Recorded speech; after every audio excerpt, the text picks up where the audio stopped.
আপনারা তো গেছেনই, তারপর অনেক মানুষ আছেন এ সময় মাশাআল্লাহ, কিন্তু কুয়াশা এবং থাকতে দিতেছে না। কুয়াশা আর হলো ধুলা এবং ধোঁয়া, এটা শিল্পীদের একেবারে শত্রু।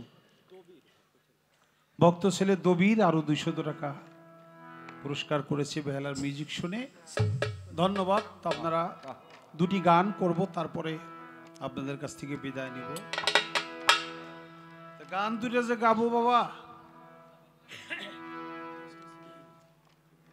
গান গাওয়ার আগে হইল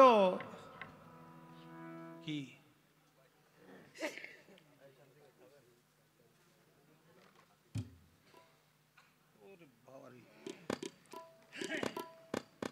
তা আমাদের ইঞ্জিনিয়ার বাবুল ভাই একটা গানের কথা বলছে, চেষ্টা করব গাওয়ার জন্য। আগে অন্য গানটা করে নেই। আমাকে যে প্রশ্ন করছে মানুষে মানুষ হত্যা করা, এটা খুব খারাপ, জঘন্য। আল্লাহ তাআলা কোনদিন হত্যাকারীকে ক্ষমা করবে না। কিন্তু আল্লাহর একজন ওলি, সে মানুষে মানুষের খুন করছে, এরকম অনেক খুন করছে, একজন দুইজন না।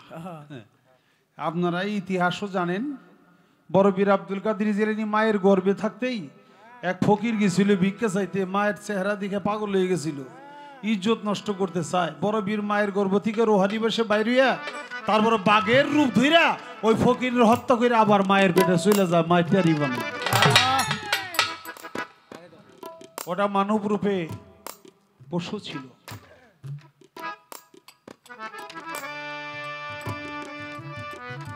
এরকম আরো অনেক কাহিনী আছে। তারপরেও যে ঘটনাটা আমাকে জিজ্ঞেস করছে সেটা হলো, মানুষ তো মানলই, আবার ঘরটাও আগুন দিয়ে জ্বালাইয়া দিল।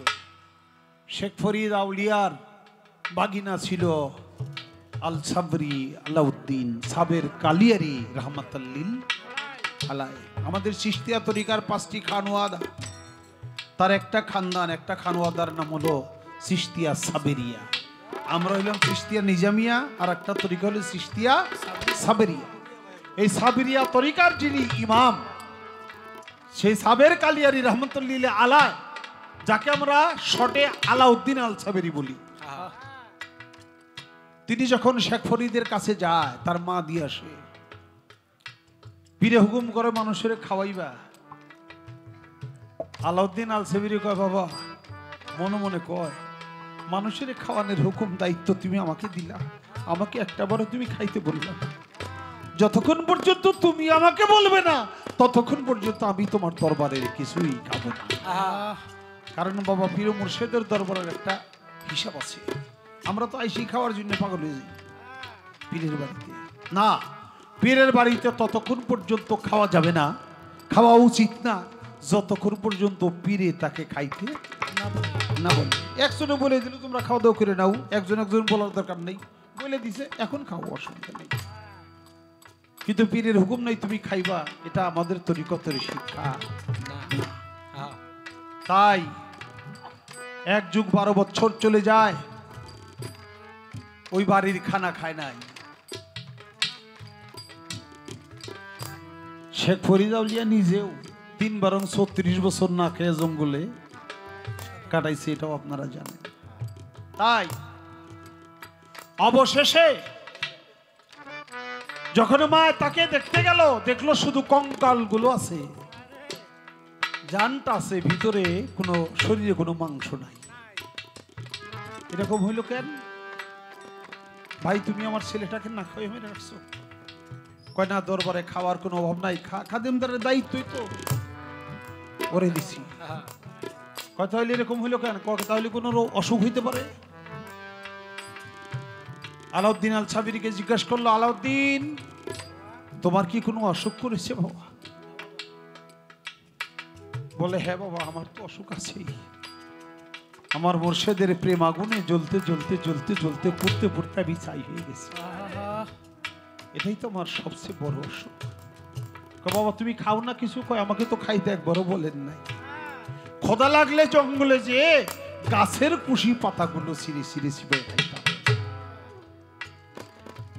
এই জন্য আমার শরীর এরকম। বলে আজ থেকেই আমি তোমাকে খেলাফত দিব, আমার এই দরবারে আর তোমাকে আমি রাখতে পারবো না। হ্যাঁ, রাখতে পারবো না।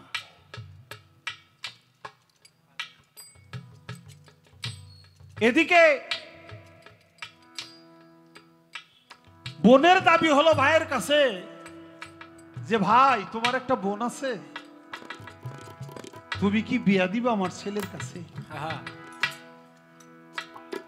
শেখ ফরিদ আউলিয়া বলে মা বোন তুই কি কস, ও কি বিয়ার উপযুক্ত আছে?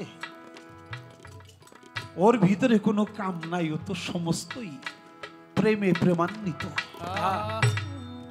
বিয়ে করে কি করবে? কহ বুঝছি তো,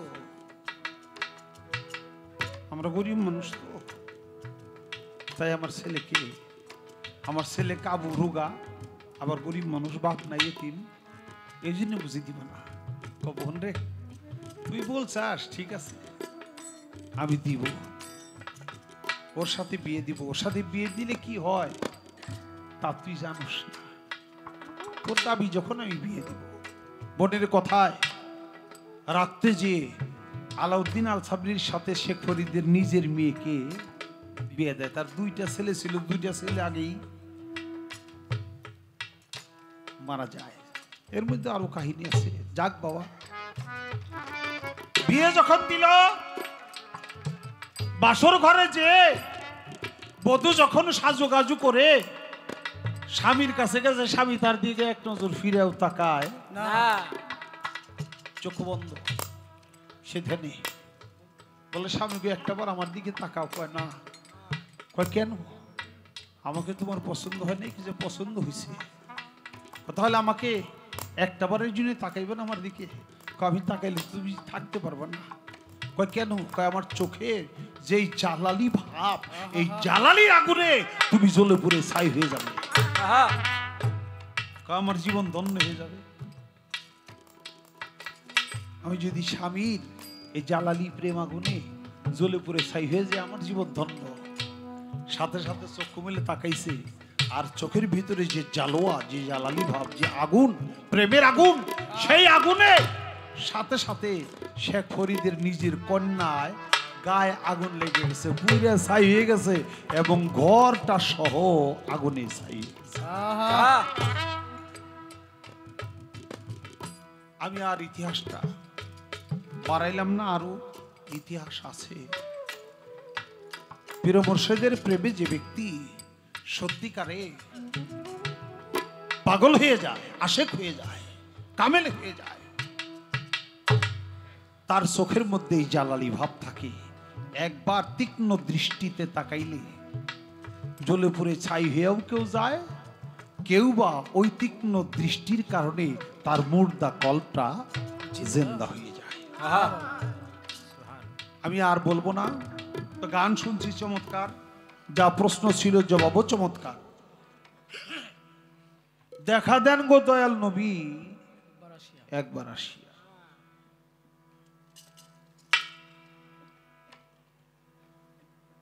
নূরের নবী, দয়াল নবী, মায়ার নবী, কোথায় রইলেন লুকাইয়া? দেখা দেন গো দয়াল নবী একবার আসিয়া।